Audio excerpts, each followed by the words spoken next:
custody or down in Las Vegas who'd like to testify in support?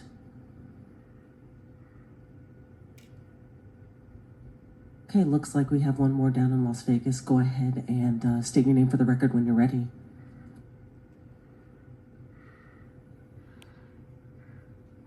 Ma'am, you're going to have to push the button in front of you so that your mic is on. Sorry.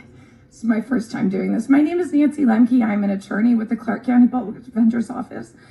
I have been so employed for the last 25 years, and I was the defense attorney on the case that Mr. Herndon referenced, where he was the prosecutor. My client's name was Frederick Lee Steese.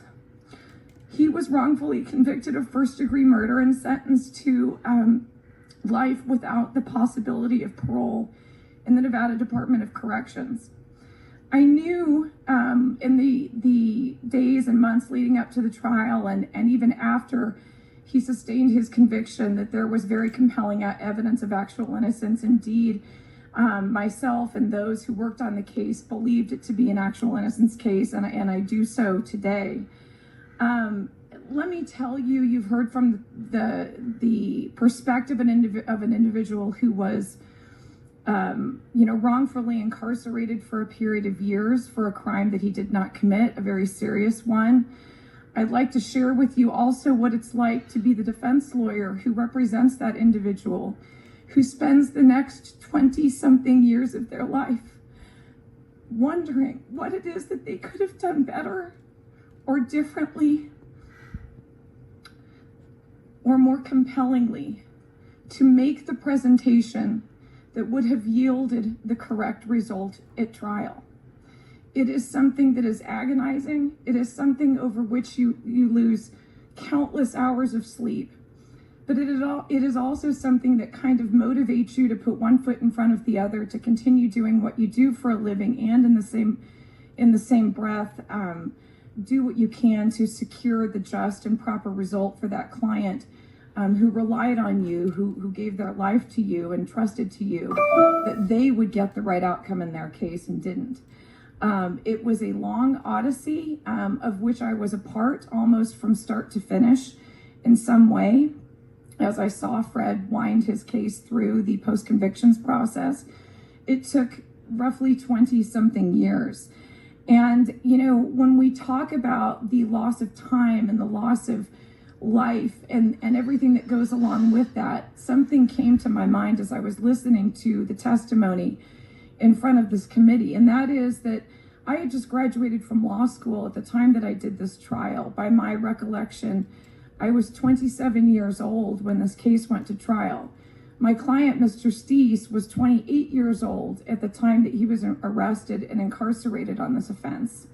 When he walked out of prison, some nearly 22 years later, he was roughly 50 years old. That is the same age that I am today.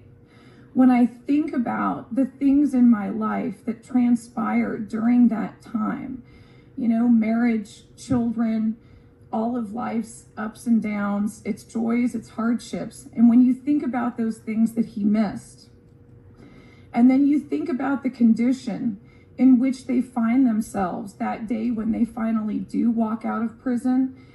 And I wanted to share with you a few of the things that myself and two of my colleagues, both of whom just testified before this committee, Ms. Rasmussen and Ms. Wildeveld, what we kind of, our shared experience with Fred after he was released from custody.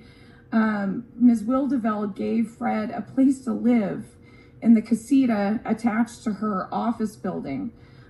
We all at various points gave him money just to try to secure housing, to get food, to find a way to seek employment. I know that Fred, periodically right after his release, he came to Ms. Rasmussen's office to wash himself and to shave because he had no stable housing at that point when he was turned out from the prison. At one point, I think Ms. Rasmussen actually helped him rent a U-Haul to take what few possessions that he did have to another state where he had obtained employment and was able to restart his life. And then, of course, most importantly, The one thing that Ms. Wildeveld and Ms. Rasmussen, and she really spearheaded the charge on this, that she did pro bono, entirely on her own without any compensation, was that she put together the pardons paperwork and the presentation that ultimately secured Mr. Cease what Ms. Pickering, Justice Pickering, referred to in the hearing as an extraordinary dispensation of grace. I will never forget those words that day when I heard them, because that is indeed what the Pardons Board gave Mr. Cease that moment when they said, we are going to pardon you from this offense. I would urge passage of AB 267 as written, so that this body can continue with that extraordinary dispensation of grace, to which I believe these individuals and people like them are so very entitled. Thank you.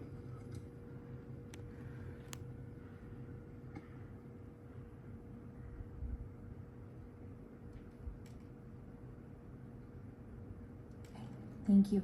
And it doesn't, I think we are done.